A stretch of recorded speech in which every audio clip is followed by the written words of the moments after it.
بسم اللہ الرحمن الرحیم. ناظرین السلام علیکم. پروگرام ہے باخبر، میں ہوں یاسر رحمان. ناظرین، پہلے موضوع میں ہم بات کریں گے علی بلال کی ہلاکت کے حوالے سے، جو بظاہر تو معمہ حل ہو گیا ہے، لیکن کچھ سوالات ایسے ہیں جو کہ پوچھے جانے ہیں. آج ایک مشترکہ پریس کانفرنس بھی ہوئی. مشترکہ پریس کانفرنس میں نگراں وزیر اعلیٰ پنجاب اور آئی جی پنجاب نے یہ پریس کانفرنس دی اور ٹائم لائن بتائی گئی کہ بنیادی طور پر علی بلال کے ساتھ، جسے ضلع شاہ عرف عام میں کہا جاتا ہے، ان کے ساتھ ہوا کیا تھا. ان کو فورٹریس برج کے اوپر ایکسیڈنٹ ہوا، اس کے بعد پھر وہی گاڑی جس سے ایکسیڈنٹ ہوا انہوں نے اٹھا کر کھلایا. ٹائم لائن تک بتائی. انہوں نے کہا 6:25 پر گاڑی فورٹریس برج سے ٹکراتی ہے، 6:31 پر گاڑی سی ایم ایچ پہنچتی ہے، 6:52 پر گاڑی سروسز ہسپتال پہنچتی ہے. اور پھر کچھ معاملہ پھر ہم دیکھتے ہیں کہ دوسری طرف سے جو پی ٹی آئی کا موقف ہے، ان کا موقف یہ ہے کہ جناب کہ سرکار عوام کو حقائق فراہم کرنے کے بجائے گمراہ کن بیانیے تلاش کر رہی ہے. یہ ترجمان ہے پی ٹی آئی کے، ان کا یہ کہنا ہے. اور انہوں نے جو پی ٹی آئی کی جو قیادت ہے، انہوں نے علی بلال کی جو ہلاکت ہے اس کی پی ٹی آئی کا لاہور ہائی کورٹ کے جج کے ذریعے تحقیقات کا مطالبہ کر دیا ہے. اب یہاں پہ کچھ سوال ایسے ہیں کہ بظاہر تو یہ معمہ حل ہوتا نظر آ رہا ہے، لیکن اس کا جو فیصلہ ہے وہ کورٹ نے کرنا ہے. آئی جی پنجاب نے بھی یہ بات کہہ دی ہے، نگراں وزیر اعلیٰ نے بھی کہہ دیا ہے کہ تمام حقائق اور وہ اشخاص جن کو اس وقت جو قید میں ہیں ان کو کورٹ کے سامنے پیش کیا جائے گا اور حقائق کے ساتھ، شواہد کے ساتھ پیش کیا جائے گا. پھر اس کے اوپر یہ لاہور ہائی کورٹ کے جج کے ذریعے تحقیقات کا مطالبہ، اور پھر ساتھ ساتھ کچھ سوال ایسے جس میں سازش کا موجد کون تھا، سازش کے مقاصد کیا تھے، اور سازش بے نقاب کرنے کے ساتھ ساتھ کرداروں کو بھی سزا ملنی چاہیے یا نہیں ملنی چاہیے. یہ کچھ سوال ایسے ہیں. جناب سب سے پہلے پینل سے تعارف کروا لیتے ہیں. بڑے زبردست پینل نے ہمیں جوائن کیا. آج ہمیں لاہور اسٹوڈیو سے جوائن کر رہے ہیں سلمان غنی صاحب، اور لاہور اسٹوڈیو سے ہی جوائن کر رہے ہیں سجاد انور صاحب. اسلام آباد اسٹوڈیو میں ہمیں جوائن کیا اقرار صاحب نے، اور اسکائپ کے ذریعے ہمیں جوائن کر رہے ہیں مرتضیٰ سولنگی صاحب. تو سب کو ہم ویلکم کرتے ہیں. جناب سلمان غنی صاحب، سر میرا سوال پہلا آپ سے ہوگا، یہ فرمائیے گا علی بلال قتل کو سیاسی رنگ دینے کی کوشش، پی ٹی آئی کو سیاست کے لیے لاشیں ہی کیوں چاہیے ہوتی ہیں؟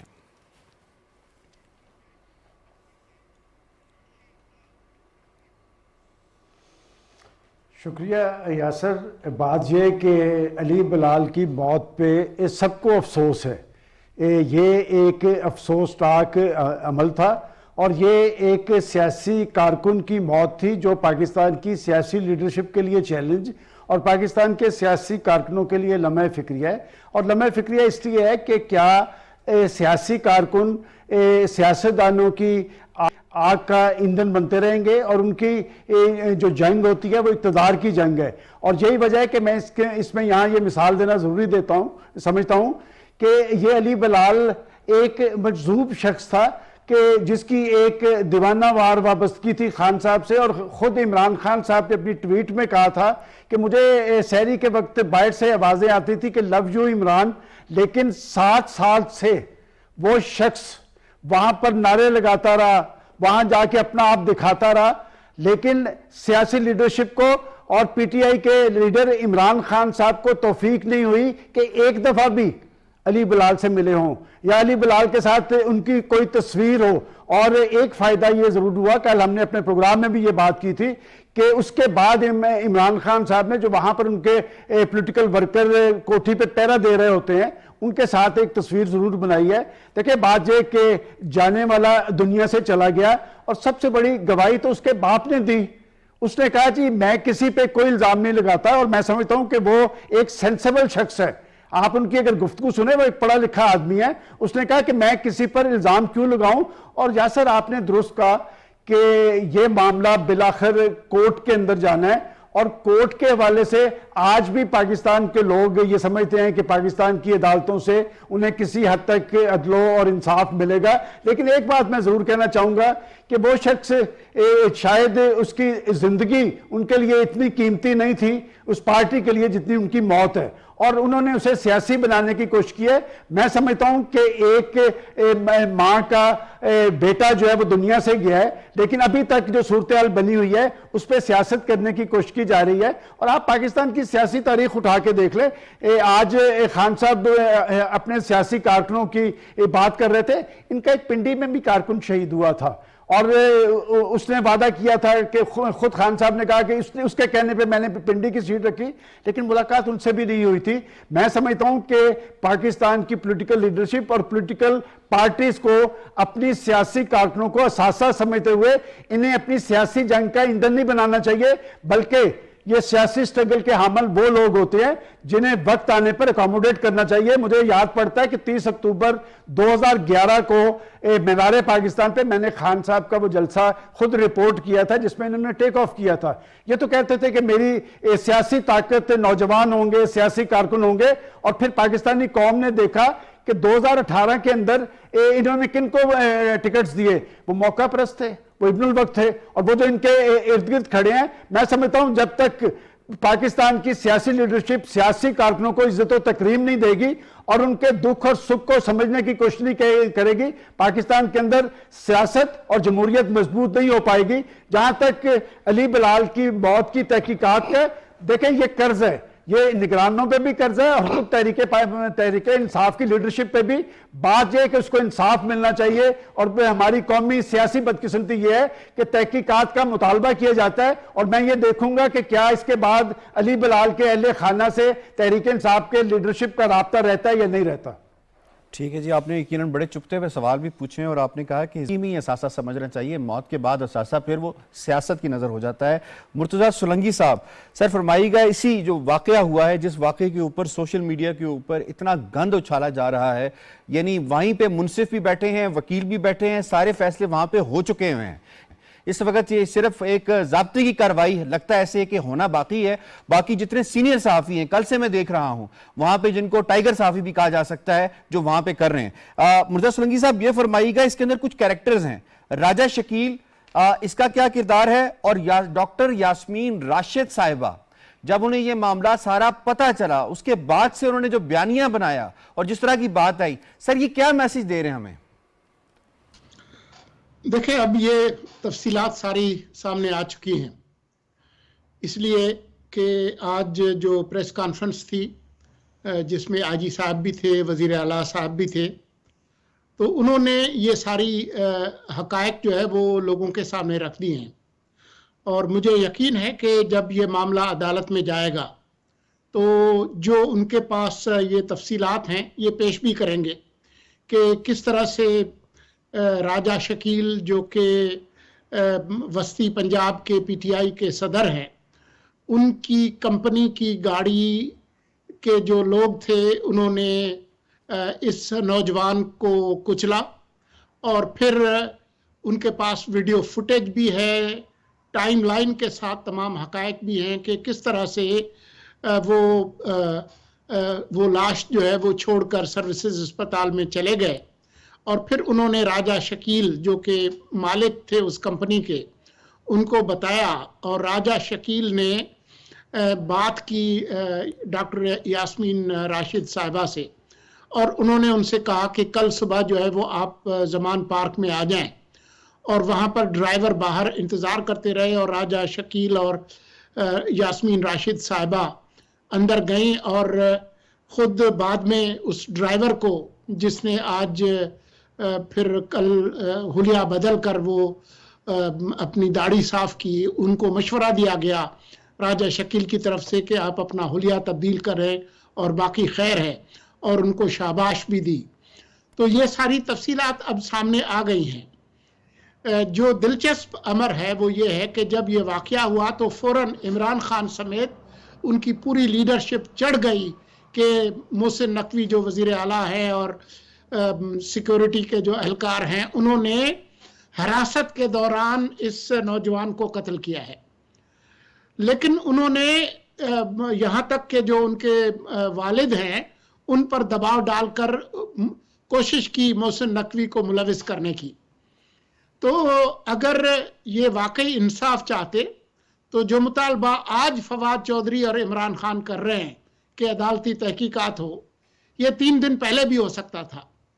اب جب یہ پول کھل گیا ہے اور یہ بات سامنے آ گئی ہے تو اب یہ جو حقائق سامنے آئے ہیں، جو صرف 3 دن کے اندر تحقیقات مکمل ہوئی ہے، گاڑی کی فوٹیج ہے، جو لے کر گئی ہے اس کی ہے، جو جن لوگوں کی ٹکر سے یہ